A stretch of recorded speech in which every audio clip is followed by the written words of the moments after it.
Good morning, children. Today we are going to do our grammar section. Yesterday the explanation was given through YouTube about subject and predicate. You are very well aware that a group of words that gives us complete meaning is called sentence, and each sentence can be divided into two parts. I repeat, each sentence is divided into two parts.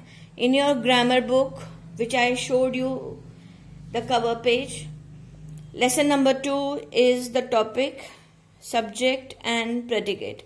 Please put the date on top and write down the day. That means today is 20th August and the day is Thursday. You have to read these rules of the lesson. Rule number 1, it is that each sentence can be divided into two parts, subject and predicate. Subject वो होता है जिसके बारे में हम बात करते हैं.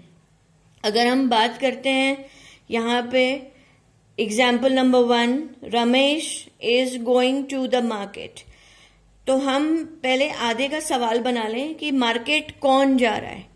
कौन जा रहा है मतलब सब्जेक्ट जो है यहाँ पर रमेश है. हम रमेश के बारे में बात कर रहे हैं कि रमेश जो है वो मार्केट जा रहा है. तो यहाँ पर जिसके बारे में हम बात कर रहे हैं, मेन जो इसके बारे में हम बात कर रहे हैं वो हमारा सब्जेक्ट होगा, और बाकी उसके आगे का जो पार्ट है वो है प्रेडिकेट. लेटर ऑन जब आप बड़ी क्लास में जाएंगे तो जरूरी नहीं है कि सेंटेंस के स्टार्टिंग में ही सब्जेक्ट आपको मिले, बट हो सकता है कि जब सेंटेंस एंड हो रहा हो तभी भी हमें सब्जेक्ट मिलता है, क्योंकि हम जिसके बारे में बात कर रहे हैं वही सब्जेक्ट है. आप ये ना भूलें, you never should forget that whatever we are talking about and whom we are talking about is always a subject. Now second sentence that is given here, please underline and put S on the subject and underline predicate and put P on predicate. Now second is Peter lives in the house. So subject is again who lives in the house? Peter. So Peter is the subject and lives in the house is predicate. Third, his brother is a good boy. हम किसके बारे में बात कर रहे हैं? His brother. तो और वो कैसा है? Good boy. तो जिसके बारे में हम बात कर रहे हैं वो हमारा सब्जेक्ट हो गया, और कैसा है is a good boy is predicate. So in the above sentence we speak about Ramesh, Peter and his brother. They are called subjects. Now, and the remaining part of the sentence, do not forget that the remaining part of the sentences are called predicate. Now we'll do some exercises. A exercise, add a subject to the following. ये आपको book में ही करना है, आपको copy में नहीं करना है. Dash wags its tail. कौन पूंछ हिलाता है? Dog. Dash gives us milk. दूध हमें कौन देता है? The cow. Killed a rat. चूहे को किसने मारा? The cat. Likes bananas. किसे बनाना पसंद है? आप यहाँ पे किसी का भी नाम लिख सकते हैं, Ramesh, Peter, Rita, Rani, Ram, whatever. His go to school. या आप यहाँ पे his brother लगा सकते हैं, या ऑब्लिक करके आप लिख सकते हैं I go to school. Is that clear? So यहाँ पर हमें सिर्फ सब्जेक्ट्स को ही लिखना है. Next we come to the exercise B. Now add predicate to complete the sentence. Subject हमारे पास दिया हुआ है, हमें predicate मतलब सेंटेंस का आगे वाला पार्ट बनाना है. The postman brings us letter. I like to go to school.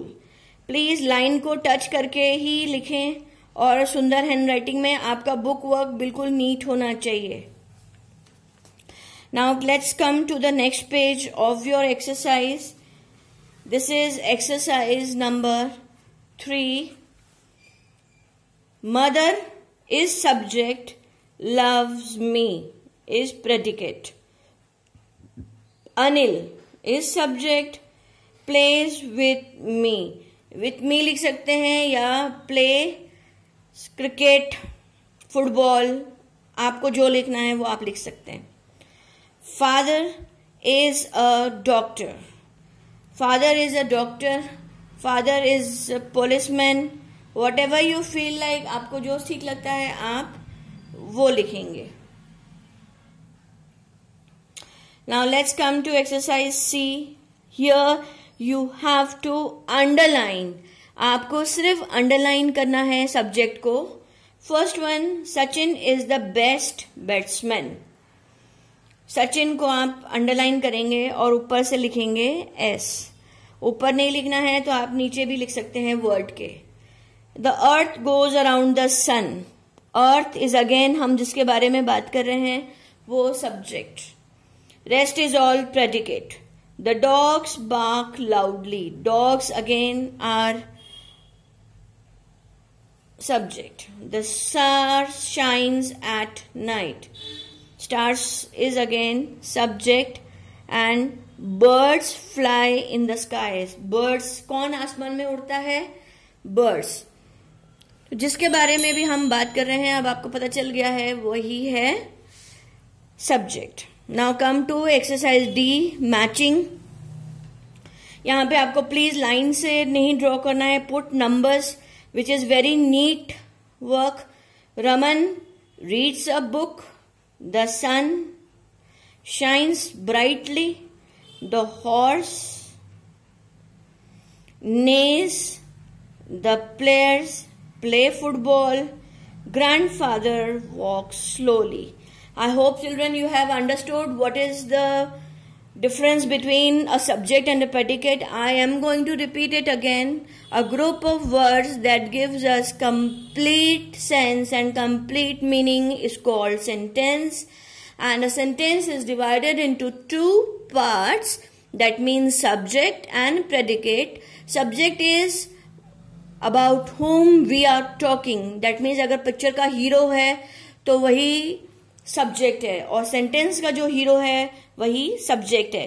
Rest is all predicate. Rest is all predicate. I hope you have understood the topic. Now do the work very neatly. Stay at home. Do the work very nicely and properly. Take care and have a nice day.